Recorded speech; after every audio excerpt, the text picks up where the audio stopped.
Hey, this is Janice Masters, the Shaman Mama. I lost the signal by going outside. I came in here, I got the signal back, and I started talking before I pushed the go live button. So let me start again. I was on such a good roll. Oh my gosh, you gotta love live. It's like live TV decades ago. Anything can happen. So, looks like I have a one of those hats on with a pinwheel on top because of my ceiling fan.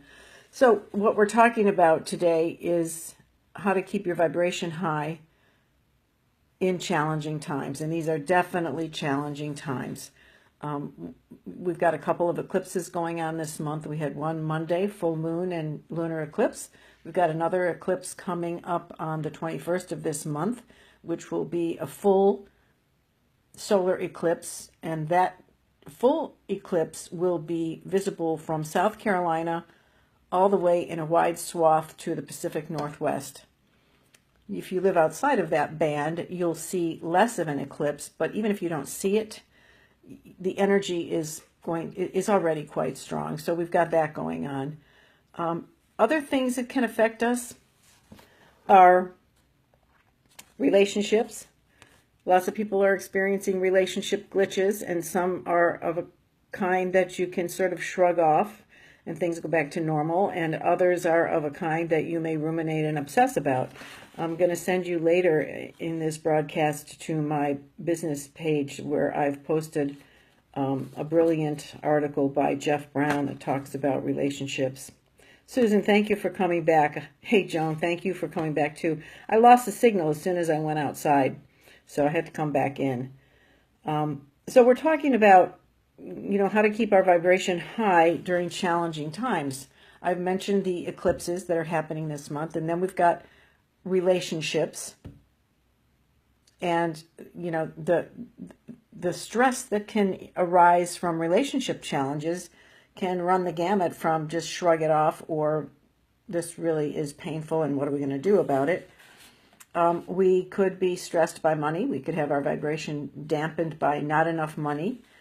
We could be checking in with the news and being distressed by what's going on in the country, what's going on in the world. I could name you a couple of things right now. I won't, but I could name you a couple of things right now that are distressing. And so, look, there's always going to be something that can bring our vibration down. So the question is, what do we do about it? Because we're here in this law of attraction group. We know the importance of keeping our vibration high in order to be aligned with our intended miracle in order to manifest it. So we know that. So we're going to talk about two things. One of them is sacred selfishness, and the other is everyday joy. So sacred selfishness, okay, so let's take selfish, just the word. It's got a charge on it. It's got a negative charge on it. And so a couple of decades ago, working as a psychotherapist, I decided to call it sacred because I was working with people regaining and claiming their true selves and honoring and loving themselves. And so we began to call it sacred selfishness. And that just softened the judgment against it and sort of kind of made it okay to be selfish about taking care of your sacred self. Nothing bad with that, right? So we'll talk about that, and we'll also talk about everyday joy. Now, that used to be the name of my coaching business, Everyday Joy Coaching. And that's a long story, but the bottom line is that I chose that term because when you talk about everyday anything, that's my everyday dishes or my everyday sneakers, I know that puts it in the realm of the commonplace. And, I'm glad you love that, Joan. Sacred selfishness. Excellent. When we use the term everyday, it makes it commonplace, and that's exactly how I want you to think about joy. It's commonplace. It doesn't have to be fireworks. It doesn't have to be huge. It doesn't have to be, oh my gosh, it's the happiest day of my life. No, it can be, I look out my window and I see the branches moving, or I see a red cardinal, or I feel the water when I'm swimming, or I taste a cherry that's just unbelievably sweet. Or I see a ray of sunshine coming through the clouds. Everyday joy, okay? commonplace. So those are the two antidotes to your vibe being dampened by any kind of stressor in your life. So how do we access those things? What are some of the things we do to be sacredly selfish, to take care of our sacred selves, and to access that everyday joy? Because those two things fit together like peanut butter and jelly in my book. So exercise for sure is one. One of the ways to move the energy and raise your vibe is to move your body. And it certainly doesn't have to be anything crazy. It could be you put on some of your favorite music and you just sit in your chair and bop around. It could be you snap your fingers in the car to your favorite music. So music is a great one. Exercise is a great one. Meditation for sure. Joan says, or if I just breathe in and out. Sure, absolutely. Absolutely. That brings you back to your peace. It brings you back to your center.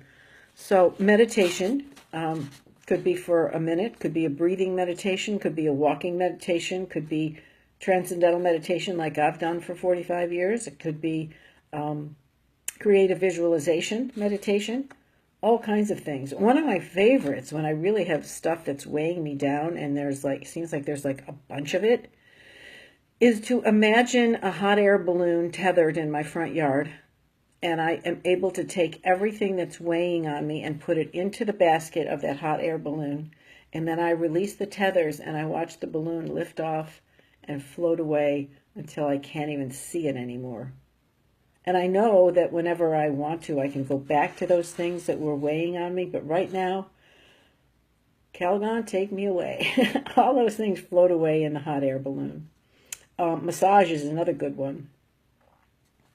If you can get a full body massage, great. Otherwise, trade hand massages, feet massages with your partner, shoulder massages, talking with friends, hanging out with friends. Movies. I actually found a client of mine recommended a series on Netflix that's quite interesting. It's called The Kindness Diaries. And it's about a very wealthy guy who decides to go around the world on the kindness of strangers for food, for lodging, for gas for his little motorcycle.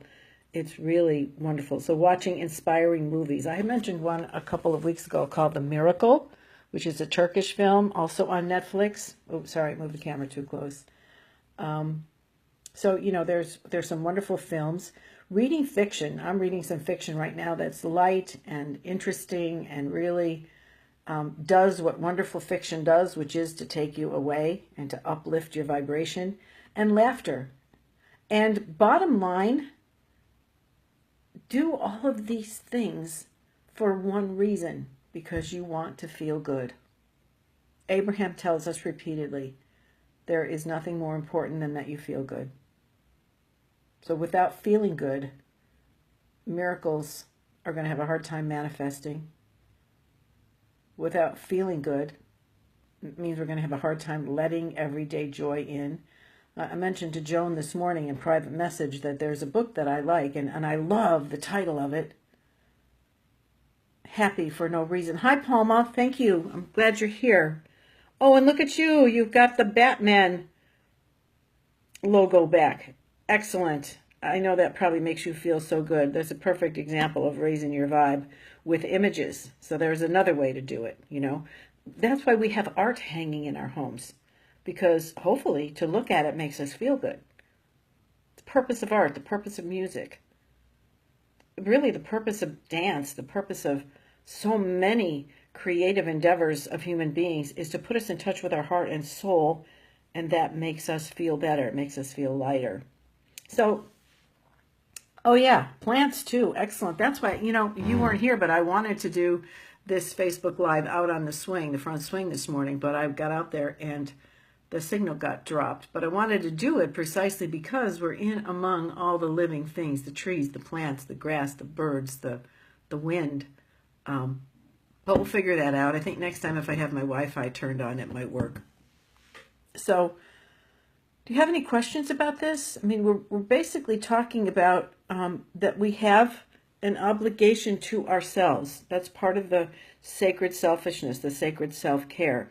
We have an obligation to ourselves to pay attention, to be present, to what may be weighing us down, to examine it. And I'm not talking about spiritual bypass where everything is hunky-dory no matter what's going on. No, no, no, no, no, no. No, but there is a way to process our feelings. And if you know that human emotion has what's known as a bell curve, the emotion starts, it rises, it peaks, it begins to fall, and then it dissipates. Okay? So if we know that every emotion has that lifespan, we can allow it, we can be present to it, and then the next emotion comes up. Susan says, I love that terminology of sacred selfishness. Yeah, it does. It gives you permission to put yourself first, to treat yourself to something special. Absolutely. Absolutely. That's why it's so transformative to use that terminology. Thank you for saying that, Susan. So, again, we're not talking about a spiritual bypass. We're not talking about pretending that everything is, yay, wonderful, rainbows and unicorns all the time. No, no, no, no. We have an obligation to love and like ourselves. I tell my children, if we don't like, love ourselves, no one will. Well, I'm not sure I believe that last sentence. I think that sometimes